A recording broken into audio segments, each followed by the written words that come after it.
Imagine waking up one day and finding out half your savings are locked away and you can't touch a single dollar. Now imagine it was your partner who froze the account. And legally, there's nothing you can do. Sounds like a nightmare, right? But here's the twist.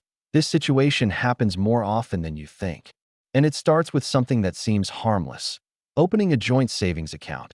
So the big question is, should you open one? Let's break it all down in simple, real-life terms so you can avoid costly mistakes and protect your money. Stay with me, because in just a few minutes, you'll know the hidden risks, the surprising benefits, and the one move you must never make when sharing money. Number 1. What is a joint savings account, really? Let's get the basics out of the way. A joint savings account is a bank account owned by two or more people. Most commonly, it's used by couples, close family members, or business partners. Everyone listed on the account has full access to all the money in it. That means each person can deposit, withdraw, or even close the account without the other person's permission. Think of it like this. Imagine giving someone else your ATM card and saying, "Do whatever you want." That's essentially what a joint savings account does. For example, if you and your partner open a joint account and put in $500, either of you can walk into a bank the next day and take out all $5,000. No questions asked. Now, that can be convenient or very risky. Number 2. Why some people love it. Let's look at the benefits first. A joint account can be amazing for building trust and transparency in a relationship. You can see exactly where the money is going. No surprises, no secrets. It's also super helpful for managing shared expenses. Let's say you're saving up for a house, a vacation, or even just monthly bills like rent and utilities. Having a single account makes it easier to track your progress and stay on budget. Another big win: fewer bank fees. Instead of two people each paying for separate accounts, you combine your resources and reduce costs.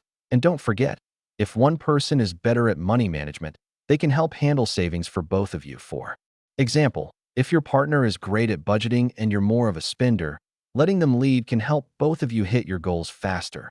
Number 3. Where it can all go wrong. All right, here's where the drama kicks in. The biggest risk with joint accounts is the lack of control. Remember, anyone on the account can take out all the money at any time. Imagine this. You save up $8,000 for a wedding. One day, you check your balance and it's zero. Turns out, your partner used it for a surprise purchase. A motorcycle. That's not illegal. That's joint ownership. Also, if your co-owner has debts and gets sued or owes money to creditors, the money in your joint account can be seized, even if you didn't spend a dime. And what happens during a breakup or divorce? It gets messy, fast. Even if you emotionally separate, your money is still stuck together. And unless you act quickly, you could lose everything. Number 4. The emotional side of money. Money is emotional, especially in relationships. A joint account can bring people closer, but it can also cause resentment. Let's say one person is depositing more than the other. Over time, they might feel like they're doing all the work while the other person is just benefiting. Or maybe one person is constantly making small purchases, coffee, clothes, apps, and the other starts to feel judged or annoyed. Arguments over spending habits are one of the top reasons couples break up. And when all your transactions are visible, every swipe of the card becomes a conversation. Number 5. Should you open one before marriage? This is a big question. Some people open joint accounts while dating or living together. But be careful. In the eyes of the bank, it doesn't matter if you're married or not. Both parties still have equal legal rights to the money. There are no special protections for unmarried couples. So if things fall apart, the money can disappear fast. A safer option? Consider keeping individual accounts and opening a separate joint account just for shared expenses. That way, your main savings are still protected. Number 6. What happens if one person dies? Let's talk about something nobody wants to think about, but should. If one account holder passes away, the other usually gets full access to the money. This is actually one of the benefits. The account doesn't go through probate.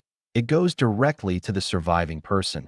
But this can also cause problems. For example, if a parent opens a joint account with one of their children to make things easier, that child inherits all the money automatically. That might sound good until the other siblings find out and feel left out. It's a fast way to spark family feuds. Number 7. How to protect yourself if you do open one. If you decide to go ahead with a joint account, there are smart ways to do it. Start small.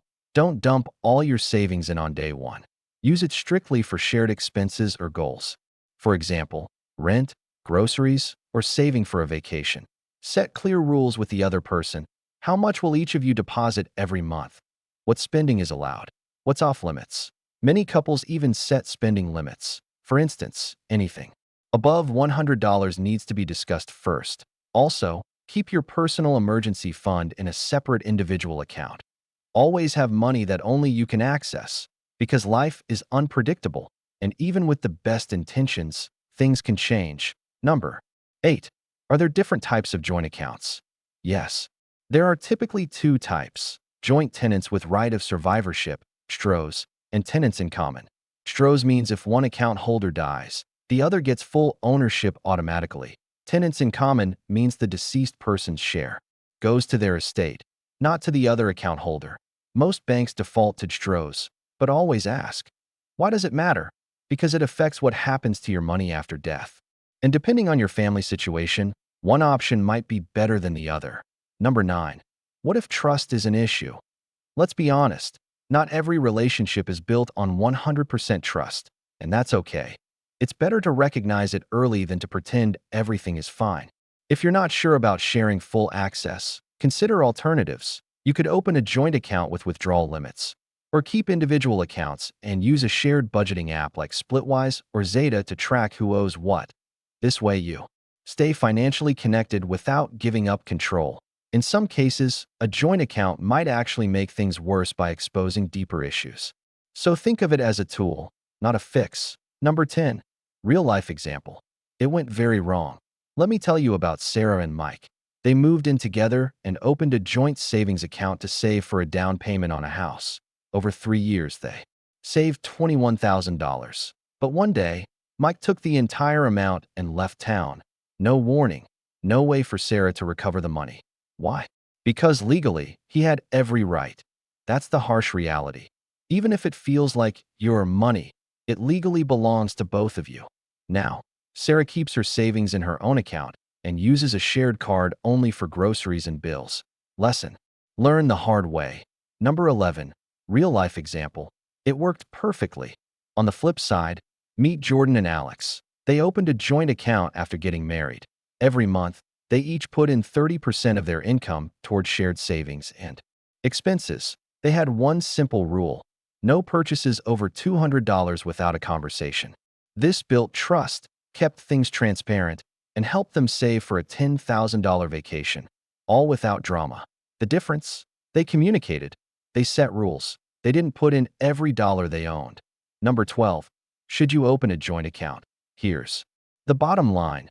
Joint savings accounts can be helpful, but they are not for everyone.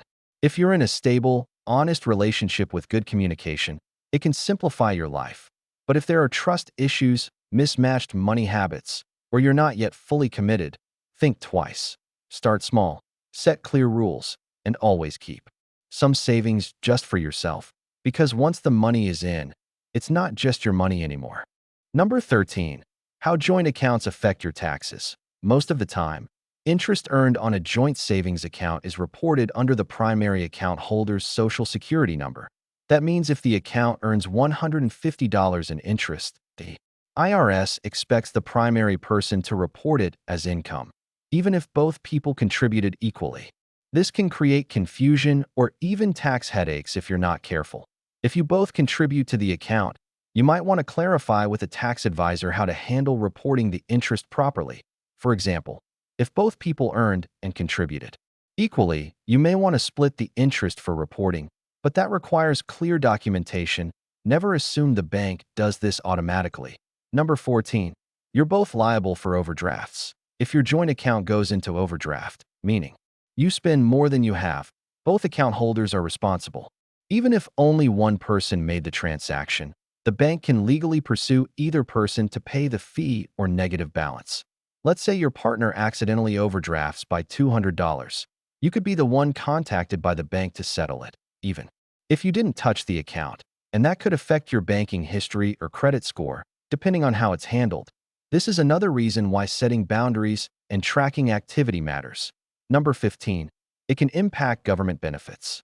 If you're receiving government assistance, like Medicaid, SSI, or food benefits, a joint savings account can sometimes count against you. Why? Because those programs often look at available resources, and a joint account might be seen as 100% yours, even if the money technically belongs to the other person.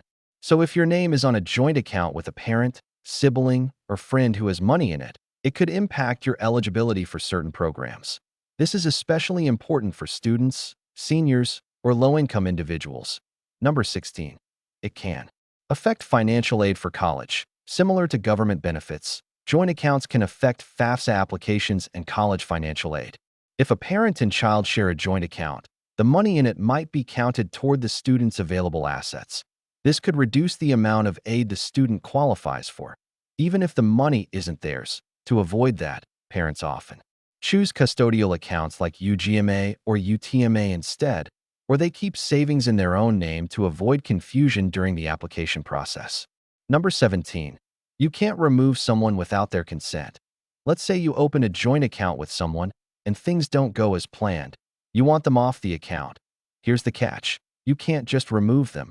The bank requires both account holders to agree and sign off.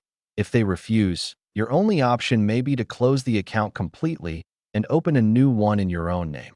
This applies even if the account has no money in it. That's why it's so important to think carefully before adding someone's name. Number 18.